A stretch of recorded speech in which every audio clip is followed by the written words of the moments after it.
I'm Rob Licuria, Senior Editor at Gold Derby here with Lee Walpole, Supervising Sound Editor and Re-recording Mixer on The Crown. First of all, Lee, congratulations on your latest Emmy nomination. Thank you very much. That's a terribly exciting thing. Now, you're no stranger to the Emmys. You've been nominated 4 times before. You won in 2009 for Generation Kill, and you've been nominated twice for The Crown now. So I'm assuming it never does get old, but what was the feeling like the afternoon or morning of when you found out you were nominated? Super excited. You say it doesn't get old. I'd say what changes over the years is there's more and more high caliber television and competition out there. So I think the race just gets harder and harder. So to be a part of it is fantastic. Yeah, it sure is. And you've also been nominated for 11 BAFTAs, and I think you won twice for Les Miserables and The Crown as well. So again, you got a pretty good resume on the awards front. I think you should be super proud. But The Crown, this is not a mystery. I've said this before. It's my favorite show. I've watched it so many times. I just think it's just so extraordinary for someone who doesn't even care about the royal family. I'm sure you hear that a lot, actually. Are you surprised at how popular the show has become and how successful season 4 was, not only commercially, but at the Emmys with 24 nominations? Yes and no. I'm kind of with you, to be honest. When I started working on the show, it's I'm British and know a bit about the royal family, but every season I get more amazed as Peter Morgan pulls out these kind of fantastic stories, and you're thinking this can't be true, and you kind of on the internet researching, looking it up, and it's like, okay, that happened as well. How can so much happen to one family? Yeah, it is so true. So let's delve a bit deeper into your work on the show. I've been really looking forward to this discussion because it's actually like one of my favorite elements on the show, which people may be surprised about because normally people want to talk about the hair and the costume and the performances in particular and the writing, of course. But your work and obviously your team's work is beautifully subtle and very nuanced. And I think to the untrained ear, you may miss a lot of the complexity of what you're trying to achieve. So I just wonder if you could maybe talk us through, what's so surprisingly complex about the sound on this show that we may not be aware of. First of all, it's very nice that you've noticed all that stuff, and you've kind of hit the nail on the head with it, really. The show it's a character-driven, dialogue-led show. And so it's really important that the sound serves the story, doesn't get in the way of the story.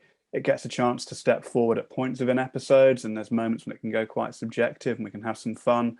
But then a lot of the time as well, it's there supporting, creating a sense of reality, opening up the world, making the studio sets completely believable, bringing to life, let's say, studio builds as well, so that suddenly they sound authentic. So that's a lot of the work we're doing, and it isn't sound that it's not flashy, it's not kind of crash bang wallop type stuff, but it's the show is letting you into a world of opulence and decadence, and so we're trying to achieve that the sound as well across every level. So for starters, the dialogue track, it's important that sounds I'd say impeccable. I mean, that's what we kind of aim for. We aim for just the nicest dialogue sounding track we can possibly get out of it at all times. We don't want thin dialogue or scratchy dialogue, but at the same time, the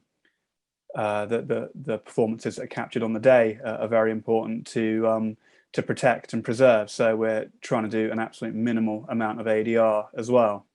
So we put a lot of work into preparing and mixing the originals, and finding paths between radio mics and the boom mics. And the boom mics always sound absolutely lovely, as boom mics do, but the multi-camera nature of the show means that you're sometimes flicking back and forth between different microphone paths and trying to make sure it's always sounding consistent, even though the shots are opening up and closing in. So that's one aspect of it.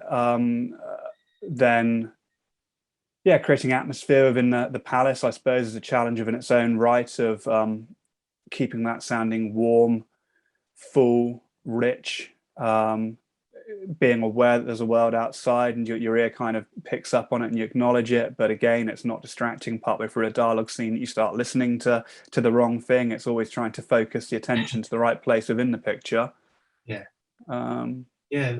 Let's actually touch on that a bit more, particularly the ADR, because I always wondered whether this was an ADR heavy show, because the dialogue is so crisp and clear and meticulous, particularly when a character's not necessarily emoting to the screen. You know, when Tobias Menzies as Prince Charles is kind of talking in hushed tones to Erin Doherty, who plays Princess Anne in another episode, not the episode that we're going to talk about today.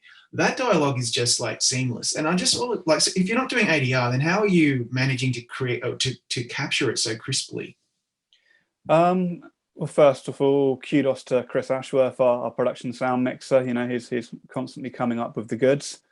But we supplement, as I say, we supplement different microphones. So we might be phase aligning a clip microphone to run it at the same time as the boom. We always want that richness, but we always want that proximity. It's been an interesting thing that we've kind of learned across the course of the show. I'd say actually season 1 was shot wider, more like a traditional period drama. And I think more and more, Peter Morgan's driven it to, dare I say, a more modern style, and the cameras often close in, and it's a kind of intimacy that actually we're seeking more and more as we go on, that you've been let into this world. And so yeah, I think that the camera work's doing the same thing, but certainly from a sound point of view, you know, we're really pulling back on the reverb that we're adding actually, and just trying to get that real sense of being privy to someone else's conversation.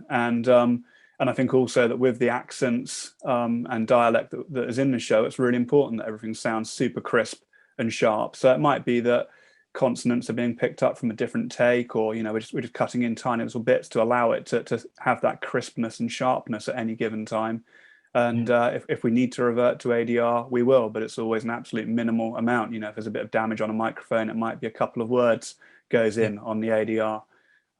We use EQ matches like a real kind of go-to tool within Pro Tools to start us off before we actually start mixing on the board with it and adding more EQ. And I should also acknowledge Martin Jensen and Stuart Hilliker, who are the 2 dialogue mixers on the show. They kind of mix alternate episodes, who are both absolutely fantastic and at the top of their game, and spend a lot of time just making sure that, yeah, everything's sounding consistent and has that flow and richness and warmth.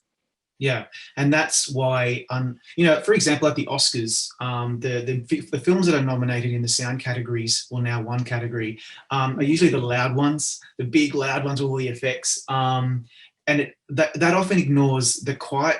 The quiet films and series are, I think, even more challenging. You have nowhere to hide at all, and it ignores the difficulty of getting dialogue right, mixing it with ambient sound, which is so important. Otherwise, we're just in a vacuum. So I think that's actually very well summarized in the episode Fairy Tale that you chose to submit to the Emmys, and which they've nominated you for. What is the best example from that episode when looking at the courtship of Charles and Diana in terms of what the sound offered for our ability to be a fly on the wall? Okay.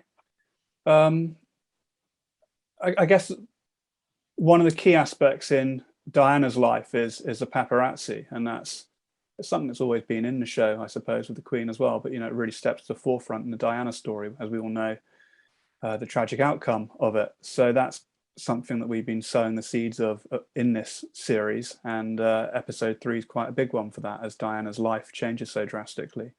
So there's a lovely sound moment within the show when Diana goes to the airport to say goodbye to Charles. So previously we've had her being accosted on the street by the paparazzi as she returns to her flat for having learned she's moving to the palace, and so it's a barrage. And again, when she leaves leaves for the palace, there's a barrage of paps and cameras, and she finds a little safety bubble within the car. The car door shuts. You notice that bit, and everything gets shut away, and it opens again, or washes back in, and then shuts again. And you just see she's found this this cocoon, this bubble, this safe space. And it's something we went back to, I guess, kind of 10 minutes later in the show at the airport, where that scene was actually ADR, because it's in the pouring rain as the 2 of them are saying goodbye. And despite Chris's best efforts, the production sound just didn't give us the flexibility to achieve what we wanted to achieve, which was, as she gets out of the car, there's a barrage of paps, Then as she gets close to Charles and the two of them start talking, we drift it all away into a kind of reverby, subjective bubble and carve them this space. And you see that for her, Charles is offering this potential protection from all of that. And that's her kind of, her anchor at that point in the story. Yeah, so that was a sequence I very much enjoyed playing with. It's a great sequence. I'm glad you raised it, because it was one of the few times where I was actively trying to notice the sound, because I could see you were in this, like, wherever it was outside with planes and so forth, and there was bad weather. And yeah, it's a really good way of if people that aren't aware of how sound mixing and sound editing works, that's a really great scene to watch. Another one, which is way more subtle, I think, is when the Queen and her son Charles are talking in the room, and she's kind of giving him, you know, the spiel about, you know, he has to do what's right, and, you know, talking about the impending marriage. The fireworks are going on outside. I found that really, really effective too. What were you employing in that scene to kind of ramp up the tension? That's an interesting scene to pick on. Actually, I was talking to the picture editor Jan about this one recently, and yeah, in the offline, in the Avid cut, that the fireworks were played extraordinarily quietly, and then I got the scene and sort of went to town with it. And Jan was kind of talking about what was the thought process behind that. And yeah, so as a scene, there's a few aspects there. So at the front of it, as Olivia comes into the room, and her and Josh are at either side of the room, we're really playing with the space there. So as I said to you earlier on, we tried to keep it very intimate on the show, but we were kind of exaggerating the spatial perspective there as they're stood at separate windows, a chasm between them as they try and you know, find a common ground here of what they're discussing. And the fireworks presented an opportunity to up the pressure on Charles, I suppose, of he's a man having doubts on his wedding night, and the whole world's watching. There's a massive party going on outside. There's the screams of the crowd, and there's the barrage of fireworks, whilst Olivia's kind of sniping away at Charles, telling him, you know, he's got to step up and fulfill his duty. So it's a kind of an onslaught that gets faster and faster throughout, you know, until it finally builds up to the finale at the end of the sequence.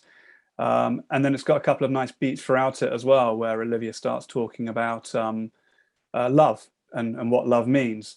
And at those moments, similar to what I was talking about with the airport scene, again, the fireworks and the screams diffuse into reverb.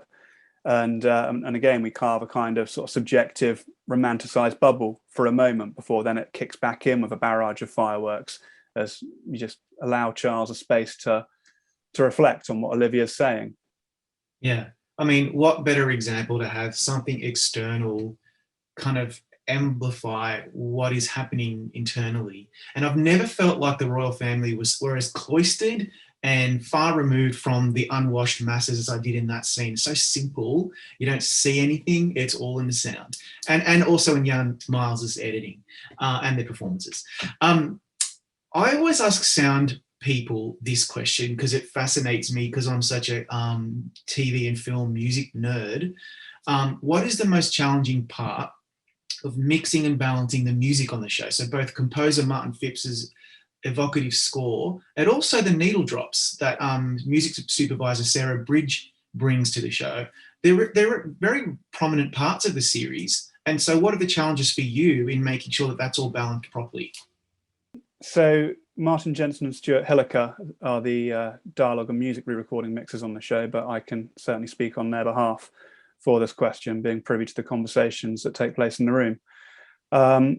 Martin Phipps, the composer, is always pushing to have cues played big.